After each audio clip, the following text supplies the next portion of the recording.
Estamos de volta com Trajetória, hoje entrevistando Paulo Kageyama, que é professor da Exalc USP. Pois é, professor, no bloco anterior, justamente estava falando dessa passagem do senhor, né, da genética para a outra área, que seria aí a área de conservação, conservação ambiental. Né? Mas antes do senhor também responder sobre essa mudança, nós temos o depoimento aqui de uma pessoa. Vamos assistir? Bom, o nosso relacionamento deve ter começado por volta de 1975, quando ele fez a pós-graduação dele aqui, no Departamento de Genética. Naquela época, então, ele trabalhava com melhoramento genético. Ele sempre demonstrou muito interesse, muita seriedade e uma dedicação muito genuína, sabe? Como pesquisador. Eu acho que naquele tempo eu já percebi nele aquela tendência de ser realmente, além de um professor, de ser um bom pesquisador. É só um detalhe, eu tive fazendo uma viagem de professor visitante na Universidade da Carolina do Norte, lá em 1990.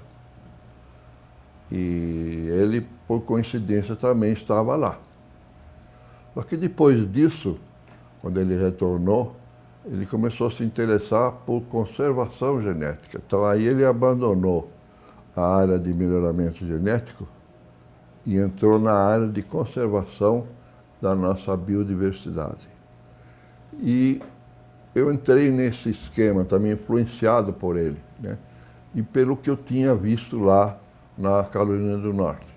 Ele tem essa linha voltada à proteção da nossa diversidade de essências florestais nativas, e ele ficou nisso e continua nisso. Então isso aí me dá muita satisfação e muita tranquilidade, porque está em muito boas mãos, porque realmente ele é um pesquisador verdadeiro, com P maiúsculo. Tivemos a fala daquele que foi seu orientador de mestrado e também doutorado, né, o professor Roland Venkovsky, né? E é interessante que ele cita que ele se encanta pela área de conservação da biodiversidade a partir do senhor. Né? Exatamente, é uma grata surpresa, vamos dizer, ter aqui, vamos dizer, visto a manifestação do meu orientador, sempre orientador, aliás, um dos maiores geneticistas de população do Brasil, com certeza. E com ele, vamos dizer, aprendi muito a técnica de genética, tanto de populações como de genética quantitativa. É importante colocar que a genética serve tanto para fazer transgênico, como também para conservação. É a mesma ferramenta chamada molecular, né, que nós fomos lá juntos discutir lá na Carolina do Norte, dos Estados Unidos. Então vamos aprender lá, vamos ver algumas técnicas novas e aplicamos aqui, principalmente na conservação genética ou na conservação da biodiversidade. Então, vamos dizer, não há uma contradição, na verdade. Eu não mudei. A genética é a mesma, só que a técnica genética pode ser aplicada, digamos, para o bem e para o mal. Então, vamos dizer, eu me interessei, principalmente depois dessa fase, da década de 90, junto com o professor Holland, inclusive, passamos a tentar entender a floresta natural, né? Vamos dizer que era uma coisa ainda muito pouco entendida. Então eu tive esse privilégio, vamos dizer, de começar a estudar a genética da floresta tropical quando ninguém falava nisso. Quer dizer, mesmo antes do senhor ir para a Universidade de Carolina do Norte, né, essa questão que o senhor coloca aí de entender a floresta natural, o senhor tinha tido uma experiência no Acre, né? Sim, então, é exatamente no mesmo período, né? É tudo, quer dizer, quando, na época do auge, vamos dizer, do Chico Mendes, né, vamos dizer, no Acre. O senhor chegou a conhecê-lo? Cheguei a conhecê-lo, vamos dizer, inclusive fui convidado então para visitar o Acre e conhecer o trabalho que ele vinha fazendo lá no Acre. E me interessei então pelos seringueiros, né, do Acre, que, vamos dizer, faziam um movimento muito interessante social em proteção da floresta natural, tropical. E eu passei então a trabalhar com eles, com seringueiros, tentando melhorar o modo de produção deles. Foi então, talvez seja o início do trabalho com movimentos sociais do campo, né? Pois por exemplo, essa questão dos seringueiros, ela sempre foi marcada por muitos conflitos, né? Principalmente contra os seringueiros, né? E quando o senhor teve contato com o Chico Mendes, isso ficou muito evidente para o senhor? Sim, perfeitamente. Vamos dizer, quando esse movimento encabeçado pelo Chico Mendes, né, grande Chico Mendes, saudoso Chico Mendes, quando ele reuniu e organizou os seringueiros para lutar contra o desmatamento, mas para ter, vamos dizer, a floresta em pé, e criando então as reservas extrativistas, que hoje tem o nome dele, Reserva Extrativista Chico Mendes, ele fez um movimento, vamos dizer, fantástico, que emancipava os seringueiros, né? E eles tinham só uma dificuldade, que as seringueiras produziam muito pouco, por serem muito poucas árvores, né? Enquanto na Malásia, quando foi levado para a Malásia, os ingleses levaram para a Malásia, eles plantavam muitas árvores por hectare, 300 árvores por hectare. E lá na Amazônia tem uma árvore por hectare. O que eu fiz... O que se deve a esse fenômeno? Por exemplo, é um processo natural, né? Essas plantações aí são naturais, né? Sim, são populações naturais de seringueira que ficam uma árvore longe da outra exatamente para fugirem dos inimigos naturais, que são as pragas e doenças. No caso, era uma doença chamada mal das folhas, que fazia com que elas ficassem isoladas uma das outras. O que eu criei lá, um método, foi de plantar 300 árvores por hectare juntas, mas em pequenas ilhas. É 1 hectare somente com 300 árvores de seringueira, rodeados de biodiversidade da floresta natural. Essa biodiversidade protegia a ilha. E a questão dos fungos? Então, com essa metodologia, porque como a plantação era uma ilha pequena e tinha muita biodiversidade no entorno, toda vez que o fungo caía na mata, a mata, na verdade, não era susceptível, então o fungo não passava, de fato, para uma outra população. Então, foi uma metodologia criada, de fato, especificamente para os seringueiros, pequenos seringueiros da reserva extrativista. Uma pergunta mais provocativa para o senhor, né? Se fosse essas plantas, né, elas fossem geneticamente modificadas para ficarem resistentes a esse fungo, o senhor acha que criaria um desequilíbrio ambiental?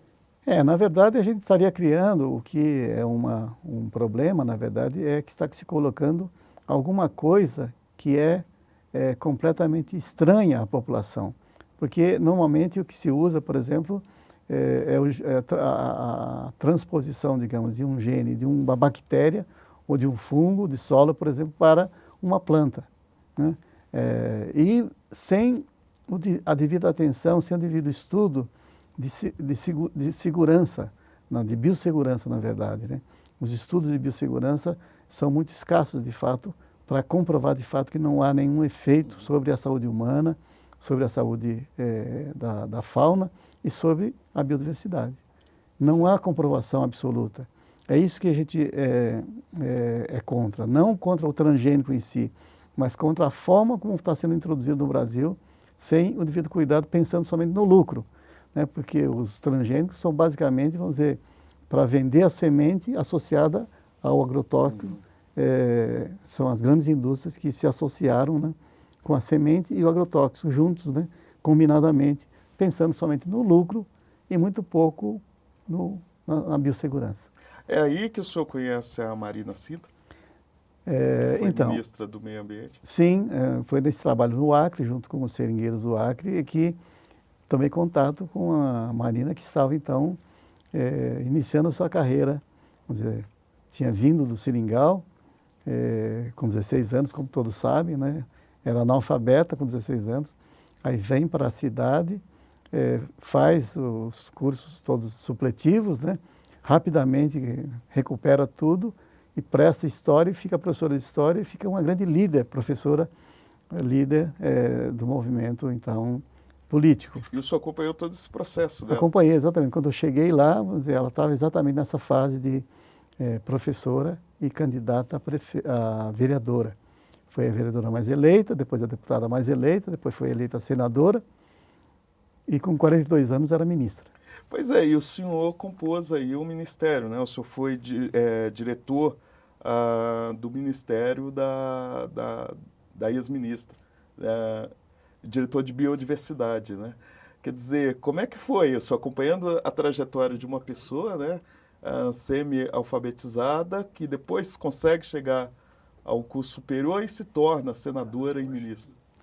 Exatamente, eu acho que isso é surpreendente, né? Vamos dizer, isso se trata de uma história, vamos dizer, eu acho que é quase inacreditável. Uma pessoa com 16 anos ser analfabeta, seringueira, e chegar a ser, vamos dizer, senadora com 42 anos. Quando eu tive bastante contato com ela, já ela como ministra, é que percebi o porquê. A capacidade intelectual, a inteligência, talvez a pessoa, se não a mais inteligente, uma das mais inteligentes que eu conheci na vida. Ela dominava, né, de fato, o tema, conseguia, de fato, impor o respeito junto aos secretários e diretores como nós, e a gente era, de fato, subordinado a ela, intelectualmente, politicamente, enfim, é uma admiração muito grande, de fato. Eu acho que não há nenhuma incoerência em ela ter toda essa carreira que teve, rapidamente, como teve. O senhor também coleciona aí uma grande quantidade de orientandos e de mestrado e de doutorado. Sobre essa experiência, nós vamos falar no próximo bloco. O Trajetória volta em instantes.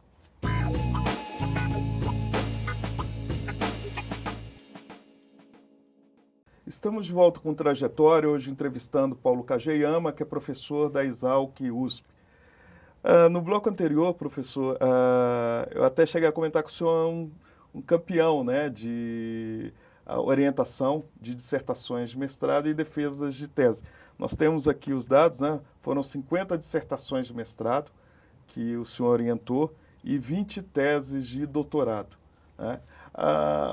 O que corresponde a isso? Geralmente, assim, os alunos estão mais interessados pela temática que o senhor está desenvolvendo, ou pela maneira como o senhor lida de forma apaixonada por esse tema? Bom, eu acho que as duas coisas, né? Vamos dizer, a gente, vamos dizer, quando faz palestra e dá disciplina, dá cursos, na verdade a gente demonstra, vamos dizer, principalmente, vamos dizer, que a gente gosta e entende um pouco do tema. E outra que talvez a forma como a gente coloca essas necessidades, esses desafios, atrai os estudantes, né? Então, vamos dizer, todo ano é uma correria, na verdade. É mais candidatos do que vagas que nós temos, né? Então, esses 70 trabalhos concluídos, né? Na verdade, sempre tem, a todo ano tem mais 5 novos, né? Novas defesas. Então, eu acho que rapidamente vamos chegar a 100 teses defendidas, né? Como se fossem os 1000 gols do Pelé, né? Enfim, então eu acho que é uma satisfação muito grande. E também, com certeza, é a forma como eu encaro as pesquisas, né?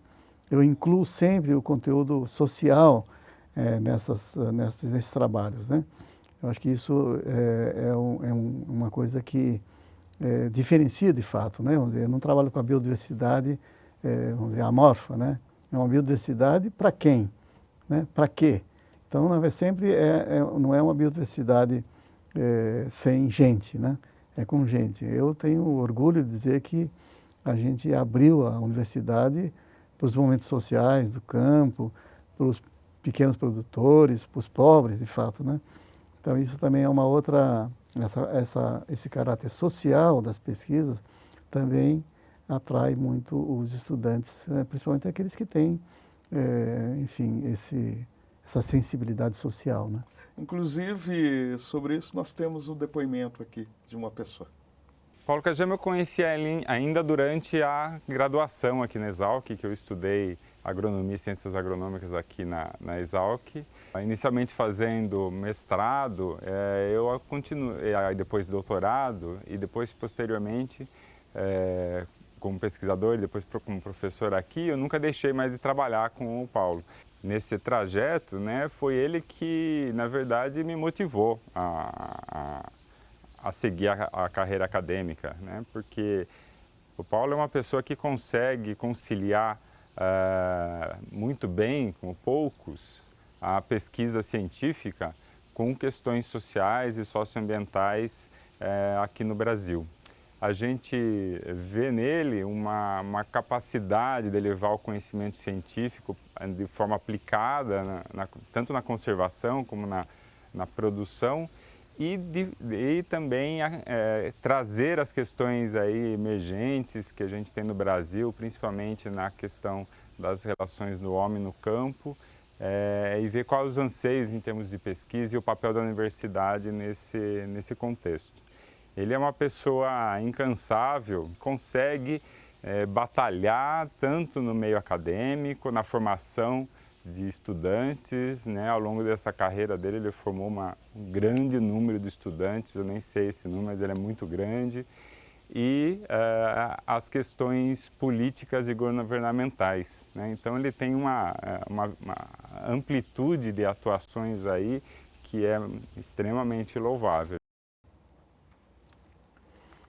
Pois é, eu vi isso do meu dileto ex-aluno e agora colega, né? Porque agora é professor da Exalc também, aliás, aluno brilhante naquela época, né? Mestrado, doutorado e depois fazendo concurso e sendo professor, e professor ótimo, né? Então, que bom ouvir isso dele. Pois é, e o depoimento aí foi do professor Flávio Bertin Gandara Mendes, né? E é interessante que ele vai pontuar, né, essa interseção com a ciência e as questões sociais, né? Ele faz questão de pontuar muito isso, e que durante toda essa entrevista o senhor vem o tempo todo destacando, né, essa característica, né? Exatamente, eu acho que talvez, vamos dizer, o que eu destaco mesmo na minha carreira é exatamente isso. E isso eu devo, na verdade, a colegas também que me fizeram muito a cabeça.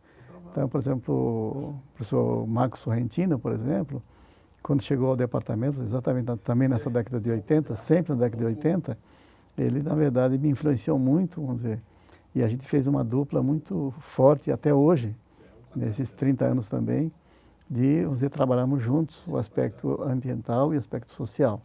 Até hoje, vamos dizer, os trabalhos que a gente faz junto aos pequenos produtores rurais junto com professores e pesquisadores da área social. Que seria aí os projetos que o senhor tem de extensão, né? Que também são bastante significativos e é um número bastante grande também, né? Exatamente. Nós temos lá um núcleo de cultura e extensão, NASCE chamado. É uma modalidade de núcleo de pesquisa e extensão da universidade. E é dedicado à conservação e educação ambiental. Então, todos os nossos projetos estão sob esse guarda-chuva aí, vamos dizer, de trabalhar com os pequenos produtores rurais, vendo a questão tanto social como a questão ambiental. O trabalho do MST, ele entra dentro desse projeto de extensão também? Com certeza, exatamente. Eu acho que a gente tem desde há 15 anos já que a gente vem, vamos dizer, trabalhando com o MST como um movimento organizado da agricultura familiar. Não talvez seja o movimento social mais organizado do Brasil, que é do mundo, né? Eles conseguem, de fato, mobilizar esses agricultores familiares, principalmente os sem terra, que lutam pela terra, né? E é lógico, eles estão lutando agora por uma agricultura sustentável, né? Em pequenos lotes de reforma agrária, como eles existem, né? Então a gente, vamos dizer, se interessou pela solicitação deles que a gente trabalhasse com eles e para eles na construção de sistemas mais sustentáveis, usando a biodiversidade agrícola, ou a agrobiodiversidade. Então, usando sistemas que dão equilíbrio, né, à produção agrícola, não precisando de uso de agrotóxicos e trazendo retorno econômico como é possível. A gente vem demonstrando isso com nossas teses. Inclusive, temos teses agora dos alunos demonstrando isso.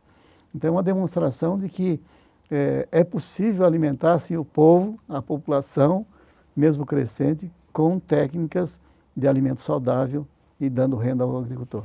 Outra coisa que o senhor também é um crítico, tem sido um crítico ferrenho, é em relação ao novo Código Florestal, né? Como o senhor avalia esse novo código? Pois é, nós temos, na verdade, uma lei chamada Código Florestal, que realmente, exatamente, regula a quantidade de biodiversidade na propriedade rural. Então, vamos dizer, APP, o Área de Preservação Permanente, e Reserva Legal, são duas modalidades de áreas de conservação e uso, né, vamos dizer, que dão, vamos dizer, a sustentabilidade para a paisagem rural. O que a gente está querendo dizer é que essa biodiversidade da APP e Reserva Legal, ela é importante para o equilíbrio e a produção sustentável. Quer dizer, não é para tirar a terra do agricultor, é para dar, na verdade, a condição dele produzir alimento saudável e não contaminar o meio ambiente e, de fato, proteger a biodiversidade. Então, é a oportunidade, de fato, para o uso sustentável que tanto se fala. Quer dizer, todo mundo está pedindo o uso sustentável, todo mundo está pedindo o alimento saudável, é oportunidade. E, infelizmente, vamos dizer, como a maioria dos deputados são muito ligados ao agronegócio, aos grandes projetos industriais, na verdade, eles votaram contra, na verdade, esse Código Florestal e querem modificá-lo, né, querem, vamos dizer, transformar esse código numa ferramenta para uso dos grandes proprietários. E o senhor acha que isso é um retrocesso? Um retrocesso absoluto.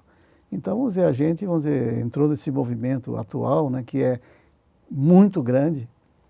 Eu acho que essas redes sociais estão em peso, tem listas aí de milhões de assinaturas, né, vamos dizer, pedindo para nossa presidenta Dilma vetar o Código Florestal. E o senhor acha que ela fará isso? Eu espero que faça. Eu acho que há pressão popular para isso, e pressão popular é o que ela precisa, né? Aliás, ela se baseia nisso, na verdade. E ela, na verdade, não quer fazer feio na Rio+20. Eu acho que seria um desastre, na verdade, se a gente levasse um Código Florestal, e o mundo inteiro está vendo isso, levasse um Código Florestal aprovado, vamos dizer, dando anistia para os desmatadores e não protegendo, de fato, a biodiversidade no meio rural. O senhor participou da Eco 92, da Rio 10 e agora da Rio 20. O que o senhor espera da Rio 20? Então, a Rio+20, na verdade, vamos dizer, tem problemas muito importantes em nível mundial, né? Já que os países mais desenvolvidos estão em grande crise, né? Agora, o Brasil tem problemas específicos ligados principalmente à Amazônia, que é o principal gargalo, né? É lógico que tem outros problemas também, mas eu acho que a Amazônia é o gargalo principal, porque o desmatamento da Amazônia é que permite que a pecuária de baixo nível domine, né? Quer dizer, eu acho que é um grande problema isso. A pecuária é que é responsável, grande parte, de fato, pelo desmatamento da Amazônia, pela emissão de gases de efeito estufa. Enfim, então nós temos a Amazônia como nosso símbolo, de fato, para defendermos, né, uma política pública adequada para ela. E isso faz parte, tranquilamente, da nossa principal pauta na Rio+20. Bom, professor, nós chegamos ao final desse trajetório, né? E fica bastante evidente, né, o tanto que um cientista ele pode se comprometer com a sociedade de fato, né? Que é essa trajetória que o senhor nos apresenta. Muito obrigado. Eu que agradeço, acho que foi uma satisfação muito grande, vamos dizer, quero parabenizar e agradecer muito à equipe da TV USP, desde a Amanda lá de Piracicaba até vocês aqui, Ricardo e Pedro, vamos dizer, que me deixaram muita vontade para colocar, vamos dizer, essa minha vida assim bem resumida e que, vamos dizer, fico satisfeito com isso. Nós que agradecemos. Muito obrigado. Nós chegamos ao final de mais um Trajetória, que teve como entrevistado hoje o professor Paulo Yoshio Kageyama. Ele é professor do Departamento de Ciências Florestais da Exalc USP. O Trajetória fica por aqui. Entre em contato conosco pelo nosso e-mail e, querendo saber a programação da TV USP, acesse o nosso site. Até o próximo programa.